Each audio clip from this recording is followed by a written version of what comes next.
I'm Isis Romero, and this is the news in San Antonio. As flood warnings continue in Medina County, those living in Dehennis are preparing for a flood they haven't seen in years.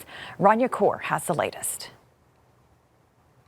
There are parts of Dehennis that have already begun to flood, but many people are more concerned about the creeks that are going to eventually overflow, many of them getting prepared as they continue to ride out this flood. This is what so many woke up to in Dehennis. Rainwater sending creeks rushing to people's homes. Some people, a lot of people will actually get floodwater in their houses. Selena Keach's home was inches away from being flooded as she searched for solutions. You know, your house is like a foot away from being under, and my daughter lives right behind, and hers is about to go under.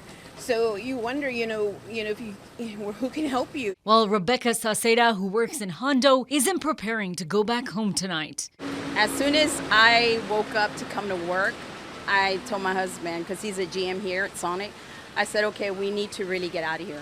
Like the cars, we had to move 3 vehicles. So yeah, we had to come back and forth just to get our vehicles out of there. Sandbags lined the Country Mart store, which the last time it flooded was 2007. For Melissa Portis, her family is flooded in, but with their homes high enough, she isn't concerned. They won't be able to probably get out till the whole thing's done, but when we know it's coming, so they went and got, stuff they would need to be flooded in for a while. So we just prepare. We kind of know it's coming. Rania Kaur, KENS 5. Flooding over Highway 90 east of Canipa caused hours of traffic delays as first responders battled high water at Dinner Creek. Sue Kalberg explains how they kept drivers safe and got traffic moving again. For miles, farm fields overflowed and bar ditches were overwhelmed alongside Highway 90. While rescue boats and first responders of all sorts raced to save anyone who needed help. 24 rescues in Uvalde County alone. We are backed up. Traffic is really creeping along a little bit. Not everyone packed their patience. Nope, not going to take it anymore. This guy, where do you think he's going? Where do you think you're going, dude? The challenge? Eastbound lanes had just a little wiggle room. One lane where the traffic could pass because it was just a few inches higher than the water. Finally, at 12:15, they got enough officers to break the blockage, and at long last, sweet relief for now. First responders say because the rain is still falling, the danger will continue through the nighttime hours. So, let's all say it together. Turn around, don't drown. In Dehennis, Sue Kalberg, KENS 5. Heavy rains pummeled San Antonio over the weekend, and now friends and family are mourning the loss of one man who was trapped in flash flooding at Joint Base San Antonio-Lackland. Zach Briggs has the story. He's 76-year-old Kenneth Stewart.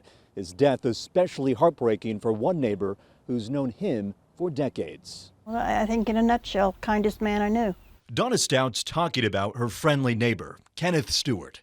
They go way back. I've known him since 1976. Stewart, all about helping others. He'd pick up your mail, he'd feed your animals. Stout says the last time she saw Stewart was about 2 weeks ago. We had one of the storms came through and knocked a large branch from our tree, and he came over to help us cut it up.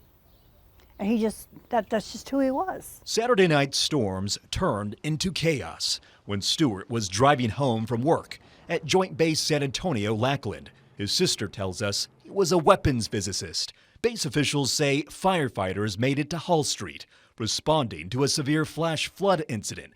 Leon Creek runs through this area, and on scene, a trapped car and one person found dead. It was the sister that let us know that he had passed. He'd driven into low water crossing. With San Antonio under a flood watch through Thursday, many, including Stout, are thinking about safety on the streets even more, especially after Stewart's death. Stout losing yet another friend in the neighborhood. And I miss their presence, but this is going to be a tough one for me personally. Slim details from base officials on what happened Saturday night. Meantime, Stewart's friends and family are hoping for more clarity in the near future. I'm Zach Briggs, KENS 5. Brad Simpson appeared before a judge as he faces charges in the death of his wife, Suzanne, whose body has still not been found. Earl Stoudemire takes us inside the courtroom.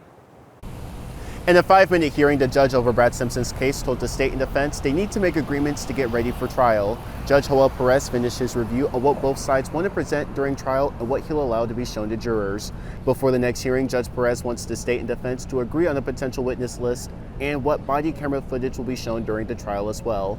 If the discovery hearings continue, Judge Perez says he'll set a deadline to start Simpson's trial. Simpson is accused of killing his wife Suzanne, who disappeared in October 2024 after leaving a party at the Argyle. A neighbor said he saw the couple arguing the night of October 6th. That was the last time Suzanne was seen.